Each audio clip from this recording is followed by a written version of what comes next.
गुफा के रहस्यमयी द्वार पुस्तक में मिले मानचित्र ने प्रियंका और वीर को गुफा के एक गुप्त द्वार तक पहुंचाया। इस द्वार पर एक प्राचीन तालाब की तस्वीर उकेरी हुई थी, जिसके बारे में कहा जाता था कि उसमें डूबते ही सबसे गहरे रहस्यों का पता चलता है। क्या प्रियंका और वीर इस तालाब की गहराइयों में उतरकर गुफा के रहस्यों को उजागर कर पाएंगे? क्या वहां और भी परीक्षाएं उनकी प्रतीक्षा कर रही हैं? जानने के लिए बने रहें इस रोमांचक यात्रा के अगले भाग में। तालाब के नीचे का संसार। तालाब में उतरते ही प्रियंका और वीर को ऐसा लगा मानो वे एक नई दुनिया में प्रवेश कर चुके हों। तालाब की जल आत्मा का सामना। प्रियंका और वीर ने पहेली का सही उत्तर देकर द्वार खोल दिया।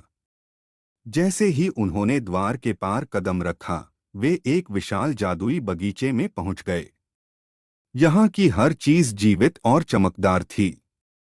फूल बोल रहे थे, पेड़ झूम रहे थे और तितलियां आकाश में जादुई रोशनी बिखेर रही थीं।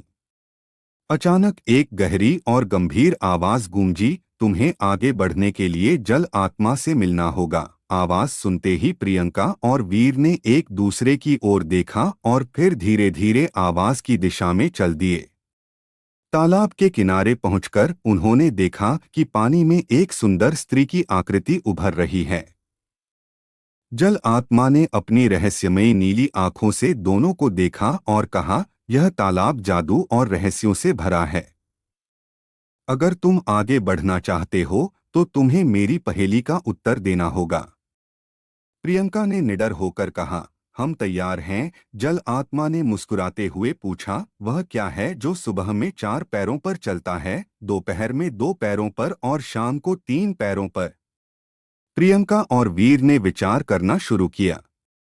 उन्होंने सुना था कि यह पहेली पुरानी है, लेकिन इसका उत्तर अत्यंत महत्वपूर्ण था।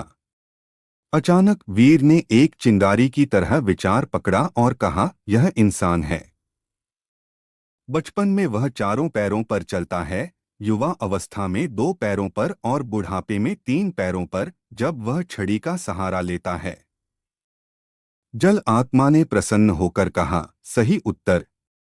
तुम दोनों ने साबित कर दिया कि तुम योग्य हो। उसने तालाब के बीचों बीच एक चमचमाता पुल प्रकट किया और बोली, इस पुल को पार करके तुम अपनी यात्रा जारी रख सकते हो।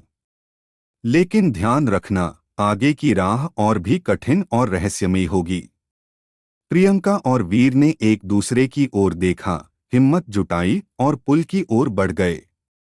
उनके मन में अनगिनत सवाल थे और जिज्ञासा चरम पर थी।